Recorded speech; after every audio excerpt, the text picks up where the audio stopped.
The Galactic Council had laughed when humanity first appeared among the stars. They called them soft. They called them fragile.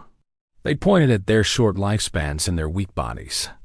The Corvani Empire, rulers of 300 star systems, found the whole thing amusing. Here was a species that lived barely 100 years, needed constant food and water, and could die from something as simple as a fall. What threat could such creatures possibly pose?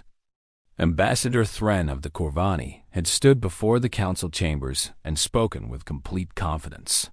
His scaled face showed nothing but contempt as he addressed the human delegation. He told them that their request for trade agreements was denied. He told them that their borders meant nothing. He informed them that their colony worlds in the outer reach now belonged to the Corvani Empire. When the human ambassador tried to protest, Thren simply walked away. The matter was settled in his mind. 3 weeks later, the Corvani Second Fleet arrived at the human colony of New Haven. 12 warships, each one massive and bristling with weapons. Their commander, Admiral Vrex, expected the humans to surrender immediately. He had studied their species. He knew they were emotional creatures driven by fear. One show of force would break them completely. He ordered his fleet into position and sent a single message to the planet below: surrender or die.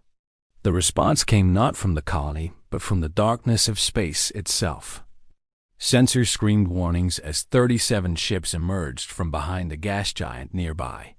They were smaller than Corvani vessels, built with strange angles and covered in what looked like scars from previous battles. At the front of this formation flew a single carrier, its hull painted with the words Imperial Fleet, Victory or Death. Admiral Vrex felt the first stirring of confusion. Where had these ships come from? His intelligence had said the humans had no significant military presence in this sector. He ordered his weapons to target the lead vessel and prepared to demonstrate Corvani superiority. The battle that followed would become legend across the galaxy. The human ships moved differently than any vessel Vrex had ever seen. They did not fly in neat formations or follow predictable patterns. They scattered like insects, then reformed in new configurations. They used the gravity of nearby planets to slingshot themselves at impossible speeds.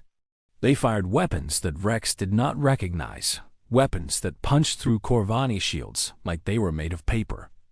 Within the first 10 minutes, 3 Corvani warships were crippled, their engines dead, their crews scrambling to seal hull breaches. Vrex ordered a tactical withdrawal, but the humans gave them no room to escape. They pressed their advantage with a ferocity that bordered on madness. One human frigate, its own hull torn open and venting atmosphere, ran directly into a Corvani destroyer. Both ships died in a spectacular explosion that lit up the darkness of space. Vrex watched in horror as his fleet crumbled around him. These creatures were supposed to be weak. They were supposed to fear death. Instead, they flew into battle singing war songs through open communication channels. They charged headlong into situations that meant certain death. They refused to surrender even when their ships were falling apart around them. The battle ended 4 hours later. 8 Corvani ships had been destroyed. 3 more were captured. Only one managed to escape into hyperspace, carrying Admiral Vrex and the survivors of his broken fleet. When they finally reached Corvani space, Vrex was immediately brought before the Emperor himself. Emperor Corvax III sat upon his throne of polished bone and listened to the report with growing disbelief. How could this be possible? How could a species so fragile have defeated his warriors so completely? He demanded answers. Vrex could only tell him what he had witnessed. The humans did not fight like rational beings. They fought like cornered animals. They fought like they had nothing to lose. They fought like death itself held no power over them. The Emperor decided that this was merely a fluke. He ordered the Grand Fleet to assemble. 200 warships, the largest military force the Corvani had ever gathered. They would crush these humans and show the galaxy what happened to those who defied the Empire. The fleet launched 6 months later, heading straight for Earth itself. What they found waiting for them changed everything. The humans had not been idle during those 6 months. Word of the Battle of New Haven had spread across their worlds. Factories that had been building civilian goods switched overnight to military production. Scientists worked without sleep to develop new weapons. Volunteers lined up by the millions to join the Imperial fleet. By the time the Corvani arrived at the edge of human space, they faced not a handful of ships but an armada of over 300 vessels. Admiral Chen Wei stood on the bridge of the Devastator, flagship of the Imperial fleet. She was small by any standards, barely 5 feet tall, with gray hair and lines around her eyes that spoke of decades of service. The Corvani would have looked at her and seen an old woman past her prime. They would have been fatally wrong.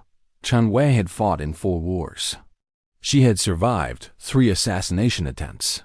She had once walked into an enemy stronghold with nothing but a pistol and walked out with the enemy commander's head. Age had not dulled her mind. It had only made her more dangerous. She studied the approaching Corvani fleet and smiled. They were flying in their standard formation, the same formation they had used for 3,000 years.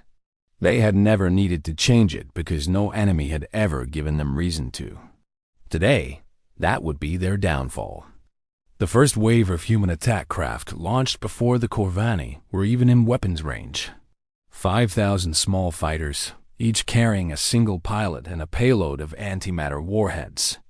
The Corvani point defense systems tried to track them, but there were simply too many targets moving too fast.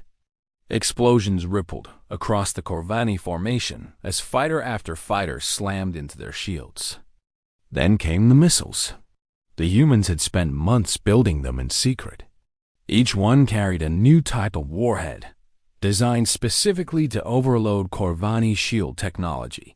They struck in waves of hundreds, their impacts synchronized to create cascade failures across entire sections of the enemy fleet. By the time the 2 armadas actually engaged in direct combat, the Corvani had already lost 40 ships. The battle that followed was not a fight. It was a massacre. Admiral Chen Wei commanded her fleet like a master painter, creating a work of art. She feinted with one group of ships while hitting with another. She used the debris of destroyed vessels as cover for ambush. She pushed her captains to the absolute limits of what their ships could endure, and they delivered beyond any expectation. The Corvani Grand Fleet broke after 12 hours of continuous fighting. Their admiral ordered a retreat, but by then it was too late. Human ships had circled behind them, cutting off their escape route. The survivors had 2 choices: surrender or die fighting. Most chose to fight. It was their way, after all. They had been warriors for 10,000 years. They could not imagine being anything else. When the battle finally ended, only 17 Corvani ships remained intact. Emperor Corvax himself had been aboard the command vessel, determined to witness humanity's destruction firsthand. Instead, he witnessed the destruction of everything he had built. Human marines boarded his ship and dragged him from his throne in chains. He was brought before Admiral Chen Wei, forced to kneel before this tiny old woman who had just dismantled his empire. She looked at him with something that might have been pity.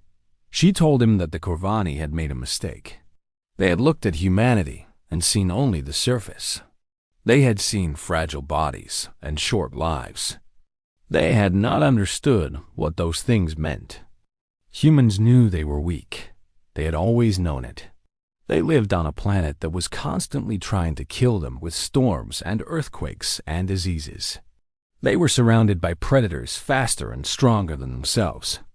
Every day of their existence was a fight for survival against a universe that did not care about them at all. That was their secret. That was what made them dangerous. They had been fighting since the very first human drew breath. Fighting for food. Fighting for shelter. Fighting against death itself. A species did not survive 1,000,000 years of constant warfare without learning a few things. They learned that you do not need to be the strongest to win. You need to be the most determined. They learned that death was not something to fear, but something to accept. And in accepting it, they became free. Free to take risks that no sane species would take. Free to sacrifice themselves for something greater. Free to face impossible odds and refuse to back down.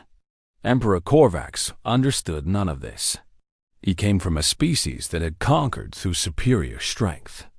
They had never faced an enemy that simply would not break, no matter what they did. The war that followed lasted 3 years. The Corvani fought with everything they had, but it was never enough.